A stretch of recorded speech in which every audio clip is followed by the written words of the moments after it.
Salut, du coup on se retrouve aujourd'hui avec Arthur pour vous présenter notre écosystème. L'écosystème qu'on a mis en place pour 24 heures coton, un site qui avait du mal à convertir, qui avait beaucoup de budget en pub et qui avait une marge très faible. On a réussi aujourd'hui à lui faire plus de ventes, à aller chercher du CA, du supplémentaire, à aller chercher de la marge supplémentaire et à avoir de la croissance en plus. Donc aujourd'hui, en fait, cet écosystème-là, on est là pour vous le présenter. Si vous êtes là aujourd'hui avec nous aussi, c'est pour comprendre toute la valeur qu'on peut vous apporter, à comprendre aussi quel est le but d'un écosystème. Et là, on vous le prouve finalement en image quand on voit 24 heures coton. À la base, nous, on est une agence. Euh, on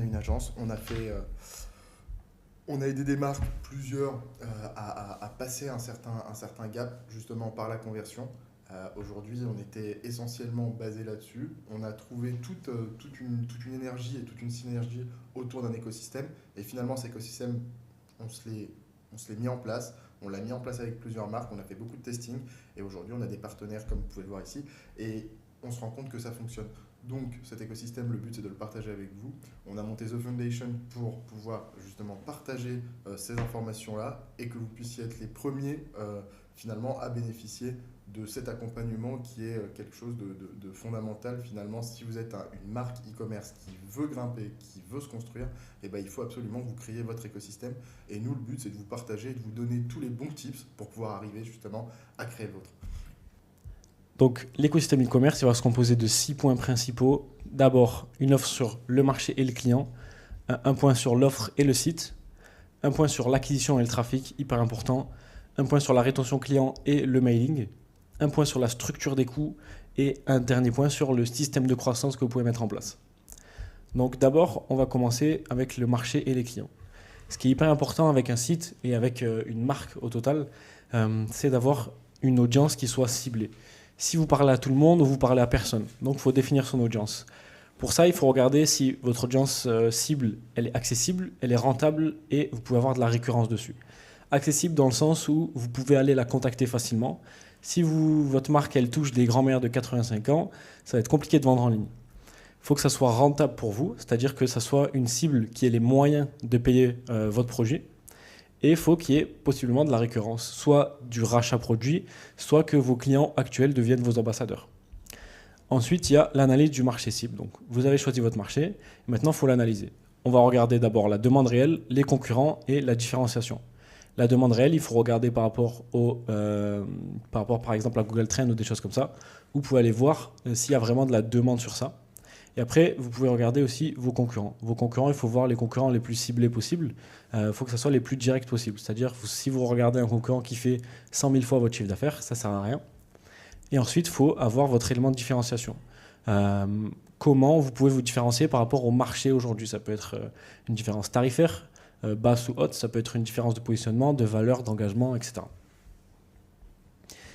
Et quand vous avez défini ça, il faut que vous connaissiez votre cible dans ce marché-là. Donc il faut pour ça l'analyser. Si aujourd'hui vous avez déjà des ventes, vous pouvez faire une analyse démographique, une analyse psychographique et une analyse comportementale. Démographique, c'est pour savoir où est votre cible et qui ils sont, quel âge ils ont, de quel sexe ils sont, où ils sont géographiquement et où ils sont en ligne, s'ils sont sur mobile, ordinateur, etc. Ensuite, il y a l'analyse psychographique. Là, c'est pour savoir leur centre d'intérêt dans le site. Qu'est-ce qui fait que ça leur plaît? Qu'est-ce qui fait qu'ils vont avoir des frictions? Sur quel point il faut appuyer, etc. Et ensuite, il y a l'analyse comportementale. Et là, c'est pour savoir qu'est-ce qu'ils font en ligne, comment ils consomment. Est-ce qu'ils viennent par les réseaux? Est-ce qu'ils viennent par Google directement? Est-ce qu'ils viennent avec une intention d'achat ou juste d'information? Toutes ces choses-là. Ensuite, il y a l'offre et le site. Là, on va très vite, mais on a un school où justement on a fait une vidéo d'1 h 30 où on détaille vraiment point par point. Donc, je vous mets le lien dans la description si vous voulez aller voir. Et c'est gratuit. Du coup, on passe à l'offre et le site. L'offre, c'est hyper important et c'est corrélé au marché qu'on a vu avant. D'abord, on définit son marché, après, on définit l'offre qu'on va mettre en avant. Ça vient aussi avec la proposition de valeur unique. L'offre, il faut qu'elle résoudre un problème réel. Il ne faut pas que ça vienne de nulle part, il ne faut pas que ça soit un produit qui ne serve à rien, entre guillemets. Il faut que votre cible, elle ait ce problème-là. Ensuite, il faut que ça réponde aux attentes de la cible, forcément. Autant au niveau tarifaire, autant sur le niveau fonctionnalité du produit et tout ça. Et pareil, du coup, positionnement tarifaire. Votre offre, elle peut être tarifée soit pareil que vos concurrents, soit plus basse soit plus haute, mais ça va dépendre du positionnement que vous voulez avoir. Si vous faites plus bas, vous allez avoir un positionnement plus discount. Si vous faites plus haut, vous allez avoir un positionnement un peu plus premium. Et quand on a défini l'offre, il faut la mettre en place sur le site du coup. Le site, pour ça, il faut mettre en place une bonne architecture. Pour ça, il faut mettre une bonne structure, un bon tunnel de vente et un bon UX UI. Une bonne structure, ça va être d'utiliser les codes du e-commerce qui existent déjà. Surtout pas bouger de ces codes-là, parce qu'il ne faut pas perdre les visiteurs. Ensuite, il faut travailler le tunnel de vente, vraiment travailler l'expérience visiteur que va avoir votre client cible, c'est-à-dire où est-ce qu'il arrive sur le site, quelle page il doit visiter, où est-ce qu'il doit cliquer, etc. et le rendre plus facile. Pareil pour l'UX UI. Le but là, c'est de renforcer votre image de marque, mettre en avant vos valeurs et faciliter la navigation pour vos visiteurs. Et une chose qui est hyper importante, il faut que le design il soit au service du contenu et jamais que le contenu soit au service du design. Le contenu sera toujours le plus important. Donc le design, ça vient juste sublimer et mettre en avant votre marque. Et ensuite, pour améliorer encore votre site, vous pouvez faire des analyses sur les chiffres que vous avez déjà.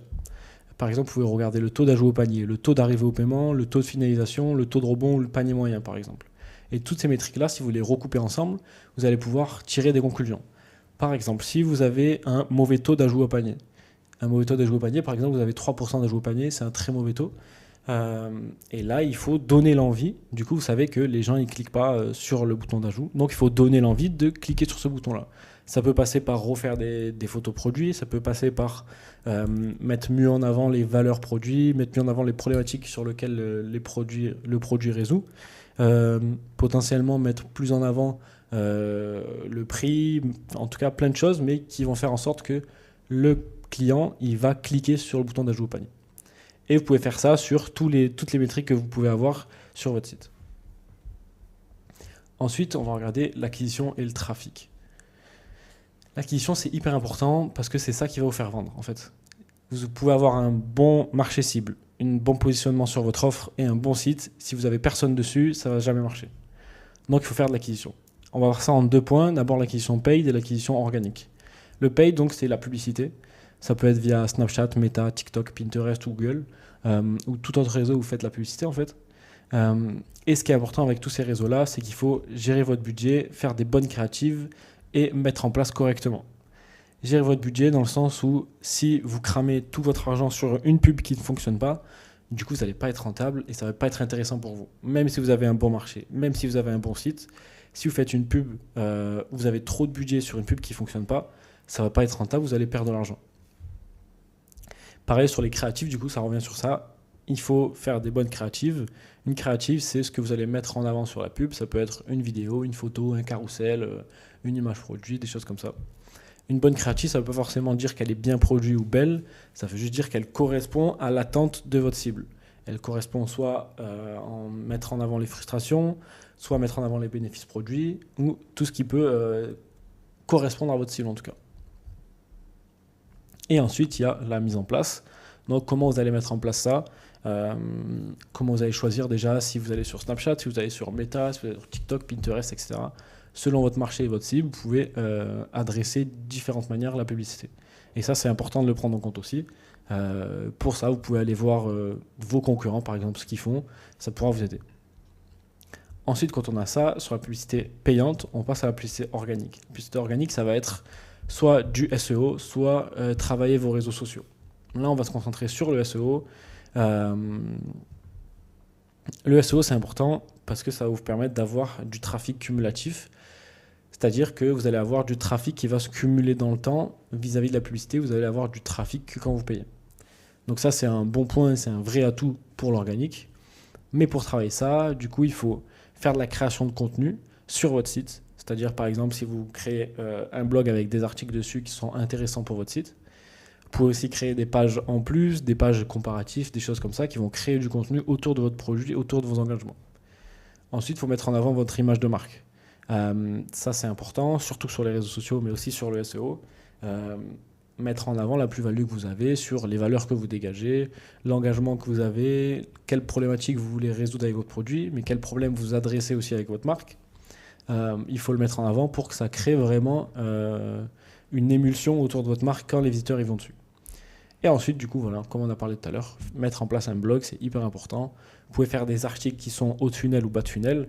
Ça, pareil, on le voit un peu plus en détail dans la vidéo d'une heure 20 qui est dans notre cool. Euh, donc, vous pouvez mettre en place plein de stratégies pour ramener du trafic organique. Et enfin, pour ma partie à moi, il y a la rétention client et le mailing.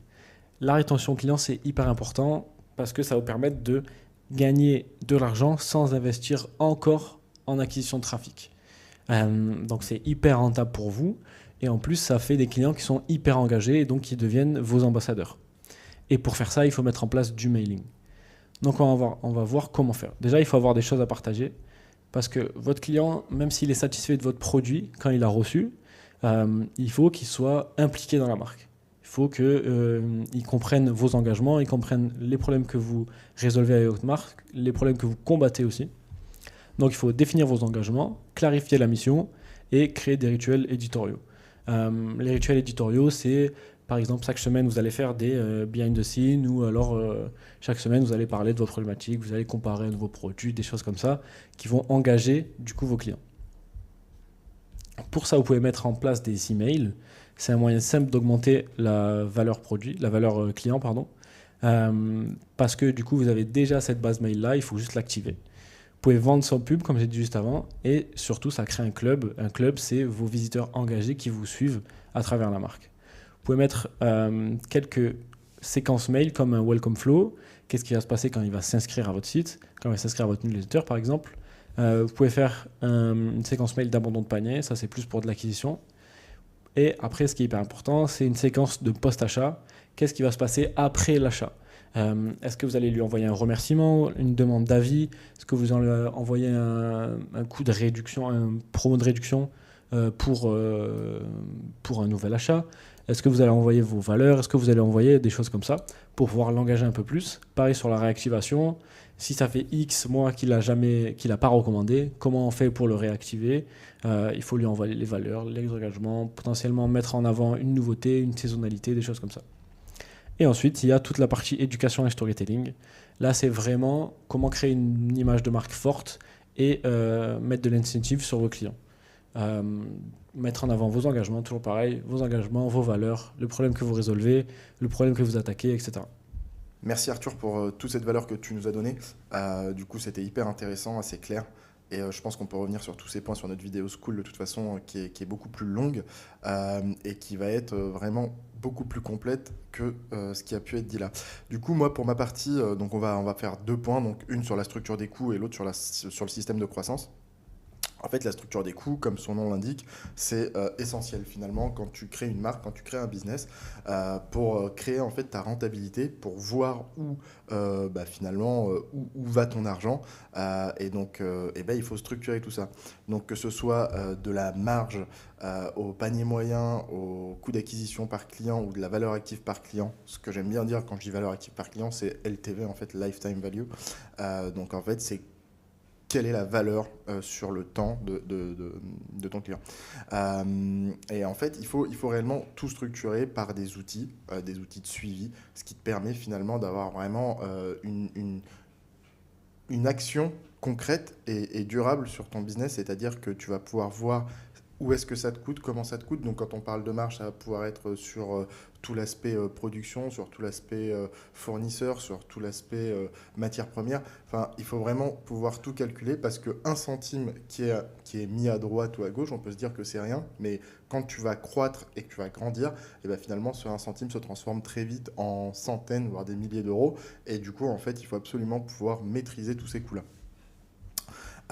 J'ai parlé de fournisseurs. Quand je parle de fournisseurs, c'est un deuxième point en réalité, parce qu'il y a toute la partie sélection. Donc, sélectionner les bons fournisseurs, que ce soit toi pour ta matière première si tu fais de la production, ou si c'est même pour un produit que tu achètes, que tu vas revendre finalement, mais qui passe par tes locaux, etc. Donc, il faut avoir une sélection au niveau de tes fournisseurs, au niveau de tes produits, donc sur la fiabilité de la réception, sur la fiabilité du produit, sur la fiabilité finalement de ton fournisseur à pouvoir te suivre quand tu vas grossir, grandir et que finalement tu vas aller chercher à scaler, et ben finalement il faut absolument avoir une main sur ton fournisseur.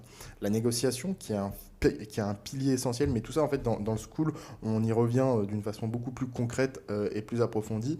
D'ailleurs, je vous invite, si vous êtes encore là, à aller voir le school une fois qu'on aura fini cette vidéo-là, pour bien comprendre, en fait, tous les différents éléments et rentrer dans le détail de chacun de ces éléments. Chez les fournisseurs, la négociation, finalement, ça va jouer sur les délais de paiement. C'est hyper important aussi. C'est-à-dire que quand tu es en pleine croissance, des fois, d'avoir des fonds de roulement ou d'avoir simplement de la trésorerie, c'est très compliqué. Donc, en fait, de négocier aussi avec ton fournisseur, enfin, oui, sur un délai de paiement, tu peux avoir 30 jours, voire 40 jours fin de mois pour payer. C'est-à-dire qu'une fois que tu as reçu ta marchandise, tu vas payer que 30 jours après. Ce qu'il faut savoir, un tip, ce que je te donne là aussi, c'est qu'avec les banques, aujourd'hui, tu as des cartes bleues où tu as un paiement différé, donc à 30 jours fin de mois. Donc ça veut dire que finalement, tu peux limite gagner 60 jours en faisant jouer entre la banque et ton fournisseur. Donc finalement, tu vas avoir reçu ton produit, tu vas l'avoir vendu en 10 jours, 15 jours, je veux dire n'importe quoi.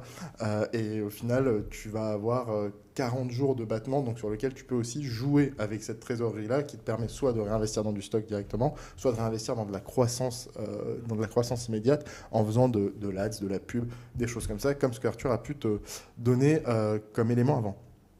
Et finalement, les fournisseurs aussi, c'est pour te permettre de structurer ton coût produit et finalement avoir vraiment tes marges, que ce soit bien clair, donc que ce soit sur toute la partie logistique, que ce soit sur toute la partie délai, etc., etc. Tout ça, tu peux y revenir très facilement sur le school, encore une fois. On rentre vraiment dans le détail là-bas. Un point essentiel aussi sur la structure des coûts, c'est la gestion du stock, qui est quelque chose d'hyper important, donc d'avoir une rotation du cash flow sur le stock initial, l'outil de suivi ou la rentabilité. Le stock initial, c'est quoi? C'est une valeur simple, c'est un outil qu'on met en place aujourd'hui.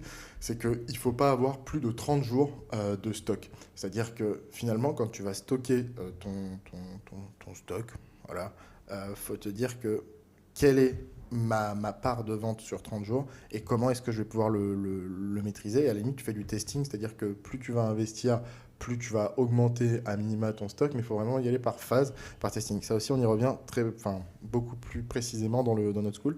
La rotation du cash flow, du coup, ça suit le stock initial. Finalement, si tu as trop de stock dormant, c'est-à-dire passer 90 jours sans vendre quelque chose que tu as stocké, ça devient un stock dormant.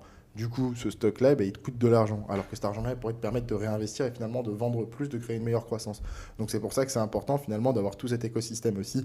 Rien que dans la structure des coûts, il y a un écosystème. En fait, tout est un écosystème.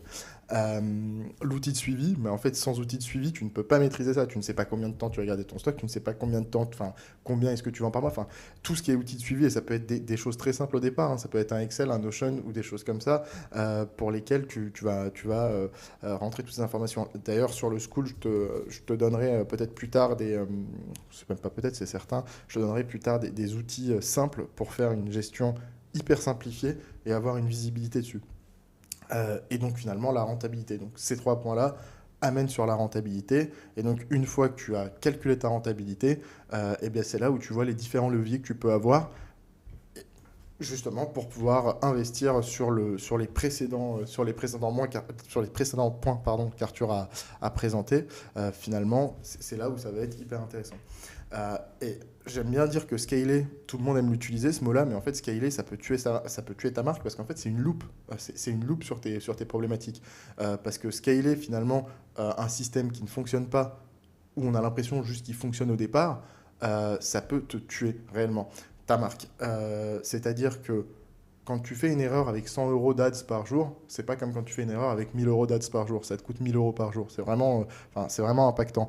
Et scaler aussi, c'est quelque chose qui est aujourd'hui, tout le monde se dit je veux scaler. Mais en fait, avant de scaler, il faut créer justement son écosystème, il faut créer sa valeur initiale pour pouvoir avoir les bons outils en main pour pouvoir avoir une marque qui soit solide. Donc en fait, finalement, scaler, ça met l'accent sur quoi? Ça révèle les marques fortes et ça tue les marques faibles qui n'ont pas d'écosystème. J'allais dire, oui, qui n'ont pas d'écosystème, mais qui n'ont pas de structure. Voilà pour ce que je peux dire en très rapide sur la structuration des coûts. Mais on y reviendra. Enfin, si ça t'a intéressé, vraiment fonce sur le school et tu auras beaucoup plus d'éléments là-dessus. Ou n'hésite pas à mettre un petit message et si je peux te répondre sur un point, je le ferai avec grand plaisir. Donc, on va passer au système de croissance. Qu'est-ce que le système de croissance? Finalement, c'est les grands points et c'est les grandes étapes de ta marque. Ça passe par le recrutement, on va dire initial, donc soit internalisé, soit externalisé. Donc internalisé, ça va être j'embauche quelqu'un qui va être peut-être pluridisciplinaire au départ, qui va aussi être impactant parce qu'il va y avoir de la formation, mais qui va avoir une vision aussi long terme qui va être plus intéressante pour toi, etc. C'est des points à voir. Et puis sinon, externalisé, parce qu'en fait, soit tu n'as pas envie d'embaucher en interne de toute façon, et puis ou tu n'as pas les moyens et du coup, tu préfères externaliser. Mais effectivement, la vision va être un peu différente aussi. Elle peut différer de la vision que tu veux donner, toi, à ton business. Elle peut aussi être, cette valeur externalisée, elle peut être plus lente que ce que tu attends. En termes de contenu, tu peux être, tu tiens moins aussi cette valeur externalisée. Donc, voilà, le recrutement, c'est un point hyper important dans ton système de croissance. Et ça aussi, on fait un gros focus sur le school. Donc, n'hésite pas à venir nous voir dessus. Et si tu veux, ce que je t'explique par rapport au recrutement, c'est qu'aujourd'hui, il y a deux maisons. Il y a celle où on veut internaliser et celle où on veut externaliser. Il n'y a pas de il n'y a pas de bon ou de mauvais choix. La seule chose, c'est qu'il faut comprendre pourquoi tu fais ces choix et en fait, il faut les anticiper. Il ne faut pas être dans la réaction, c'est-à-dire que justement, ton système de croissance, au même titre que ta structuration des coûts, ça va te permettre d'avoir une visibilité. Et cette visibilité-là va te permettre de dire, bon ben voilà, il va falloir que j'embauche là ou que je prenne une aide là. Et en fait, il ne faut pas que tu sois dans la réaction de te dire comment je vais faire pour, à un moment T, faire pour produire plus, pour faire plus, etc. etc. Et donc tout ça, faut avoir une vision aujourd'hui pour pouvoir créer demain. Et si aujourd'hui tu es à un stade où ta marque finalement, tu as validé ton produit, ta marque a déjà évolué, tu génères entre 5 et 10 000 euros par mois et que finalement tu veux passer un gap à aller chercher 30, 40 ou 50 000 euros par mois, c'est largement possible, c'est faisable parce que ton produit est validé. Maintenant, il faut que tu structures l'ensemble parce que si tu ne structures pas et si tu ne crées pas un écosystème solide, et ben effectivement, tu vas te retrouver dans l'embarras et tu risques de finalement tuer ta marque. Et si tu te retrouves finalement dans ce que je suis en train de te dire là aussi, c'est que tu as très bien compris l'essentiel du sujet. Et aujourd'hui, je pense que tu es à un stade de ton développement qui est hyper important. La vision long terme et les actions court terme. La vision long terme et les actions court terme, c'est très simple. Il y a un cadre, c'est vision, objectif, action. Ce qu'il faut savoir, c'est que le court terme nourrit la vision. Et il y a des erreurs qu'il ne faut pas faire. C'est-à-dire que le court terme ne doit pas être en opposition avec le long terme. Le court terme, c'est finalement une structuration du long terme. Donc c'est comment mettre en place aujourd'hui la marque que je veux demain. Et au final, toutes ces actions-là, on y revient très fortement aussi dans le school. N'hésite pas à nous rejoindre. Mais si tu veux, il y a des actions que tu vas faire aujourd'hui qui ne doivent pas aller contre ton développement de demain parce que sinon tu le paieras à un moment donné.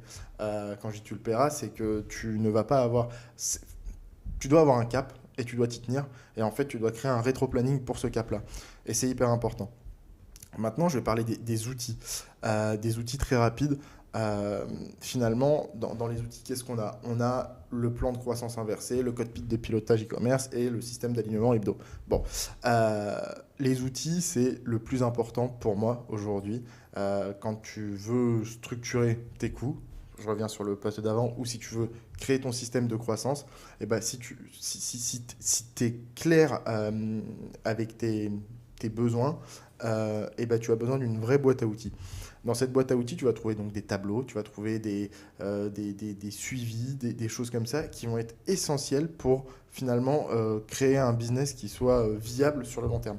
Le plan de croissance inversé, c'est simplement, et ça j'y reviens vraiment précisément dans le school, mais le plan de croissance inversé, c'est finalement tu regardes, bon ben voilà, mon objectif c'est d'être à 100K par mois. Ok, 100K par mois, comment est-ce que je fais pour arriver à 100K? Et en fait, tu fais un rétro-planning de ces 100K. Bon, et ben il me faut X nombre de commandes, ce qui me fait X commandes par jour, ce qui me fait X, et en fait, à la fin, ça te donne un résultat total où tu te dis, bon ben voilà, comment je vais mettre ci, ça en place?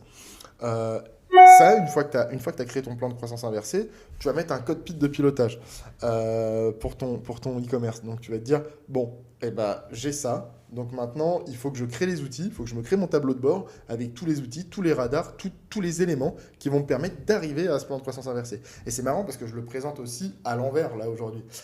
Et après, le dernier point qui est le système d'alignement hebdo, que nous on a mis en place en interne, mais qui marche et qui est essentiel, c'est prendre une demi-heure par semaine. Et ça, je te conseille de le faire. Enfin, si tu es solopreneur, surtout si tu es solopreneur, c'est de le faire, c'est-à-dire de prendre une feuille, un stylo, si t'as pas envie de, enfin, si t'as pas de Notion, ou peu importe, Note, un Google Sheet, enfin, ce que tu veux. Et en fait, tu vas mettre dessus, je vais te donner exactement ce qu'on met dessus, nous.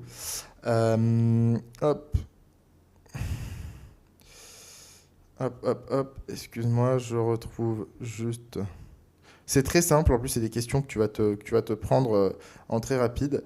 Et donc dans ces 30 minutes, c'est une check, donc dans ta checklist, tu vas mettre qu'est-ce qui a fonctionné cette semaine, où est parti mon budget, qu'est-ce qui m'a fait perdre du temps, est-ce que mes actions servent à ma vision, et quelle est la priorité numéro un cette semaine.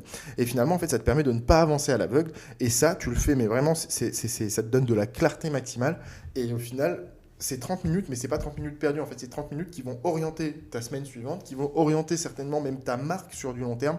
Et du coup, c'est hyper important. Voilà pour ce qui est de l'écosystème. Et je remercie Arthur pour vraiment toute la valeur qu'il nous a apporté là. Je pense que sur le school, on rentre vraiment dans le détail. Et si tu es encore là avec nous sur la vidéo jusqu'à maintenant, c'est que vraiment ça t'a intéressé. Et je t'invite à venir nous voir sur le school. Je pense qu'on aura beaucoup plus d'éléments à t'apporter et on aura de la valeur complémentaire. N'hésite pas à nous envoyer un petit message si tu as besoin d'avoir une information ou quoi aux caisses.